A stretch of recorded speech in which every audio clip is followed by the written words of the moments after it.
So one of the first things that we read when we look at a research paper is the introduction and the conclusion. Therefore, conclusion is an extremely critical part of a journal article, and therefore if you're trying to write a research paper, and it really does make sense to write a really nice conclusion. My name is Pasan Vedurana. I've just completed my PhD at Imperial College London, and I'm also a cardiothoracic surgical trainee in the NHS. If you are like myself, and if you're like most other researchers, one of the key things which you focus on when you read an abstract, and when you read the full research paper is the introduction and the conclusion. And the main reason for this is that the introduction tells you what the paper is trying to achieve, and the conclusion tells you what the authors have achieved in their work. So for most people, if the introduction and the conclusion doesn't grab their interest, most people wouldn't read any further. Now, if you're working on your paper or if you're working on your thesis, now you might be thinking, how should I focus on my conclusion section? Now, you might be thinking you already talked about the results in the discussion section. You don't want to repeat yourself in the conclusion, but at the same time, it needs to grab the reader's attention. So if you're looking for ways to make your life easy, then stick to the end of this video, because I'll be giving you tips throughout the video at different time points. Now, the basic outline of a research paper, we got the introduction, we got the methods, the results, the discussion, and the conclusion. The introduction sets the scene, the methods tells the reader what you have done, what methods you have used, and the results are all about what you actually found from your studies, and this will often include numbers if it's a quantitative study, and if it's a qualitative study, you will include quotes from different participants as an example. And in the discussion, you discuss about what the results mean to you and to the reader and also to the field, and the conclusion highlights the main learning points from your entire work. One of the things that is worth keeping in mind is that yes, you are talking about the results in the discussion, but most people tend to just repeat exactly what they said in the discussion section in the conclusion. So the conclusion should be a very brief summary about what you have learned from your entire work. So if you are struggling to write your conclusion, I want you to start by doing this simple thing. So never start by staring at a blank paper if you're trying to work in your conclusion. Just start by answering 3 simple questions. Question number 1, what gap did your study fill? So just simply write one sentence summarizing your key research question.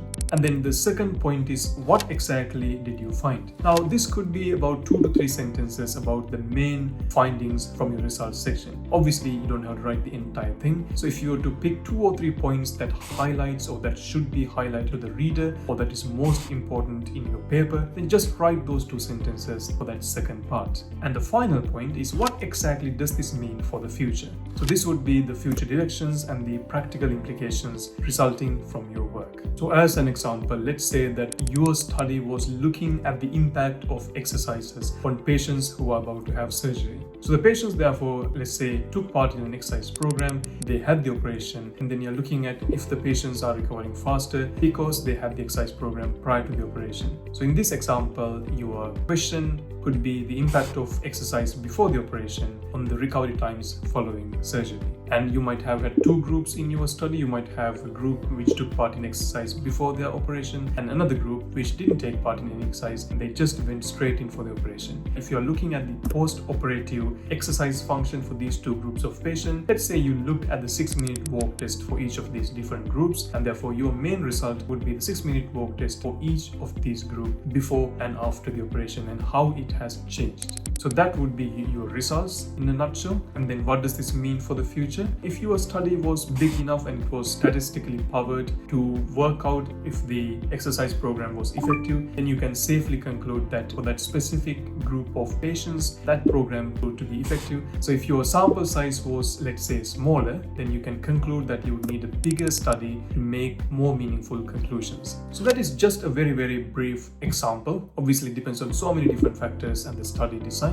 So that is just to give you an idea of what you should be focusing on the draft version of your conclusion. So what is the whole point of this very simple exercise? The whole point of this is that you're not starting on a blank paper, so your mind is not running around thinking about what you should be writing. It gives you a very nice roadmap and a structure which you could be focusing on to be able to work on your conclusion section. And then now you can think about how to properly write your conclusion. And one of the approaches for writing your conclusion is to follow follow a very simple framework in which you highlight your research as a summary very briefly, and then you mention your limitations, and then you mention the future directions. You can call this framework the RLF framework. So R is for restate, L is for limitations, and F is for the future.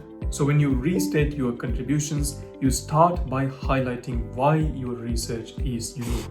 And then one sentence about the gap, 2 sentences, for example, summarizing your main findings, and 1 sentence to show the reader why this all really matters. So for example, you could say something like, this is the first study to examine X in Y population. We found that A leads to B, contradicting the previously found theory C. And this suggests fundamentally rethinking of how we approach D. So that would form your first paragraph, and in the next paragraph you could be talking about the limitations of your study. Okay, one of the beautiful things about writing in the limitations yourself is that when you send your paper for peer review, so if you haven't mentioned the limitations yourself, the peer reviewers will note it when they look at your paper. So it is better for you to identify your limitations yourself, to acknowledge them, and if you can, to let the readers know how you minimize the impact of the limitations and what you did to rectify any of those where possible. And then the next part is you need to also mention how can future research take your research even further, or any implications resulting from your research in your field. So for example, if your work focused only on the urban population, you can identify that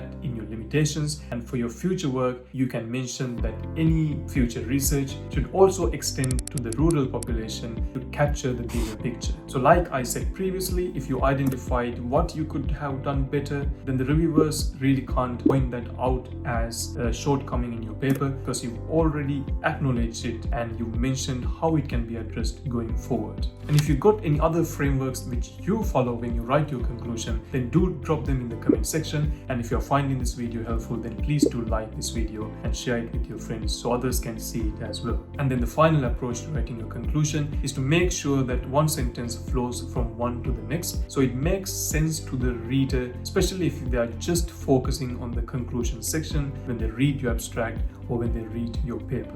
So I hope this video was useful. I'll be publishing weekly videos on research, academia, and medicine on this channel. If you do have any questions or you would like me to focus on a specific point on the future videos, then please do comment them in this video below.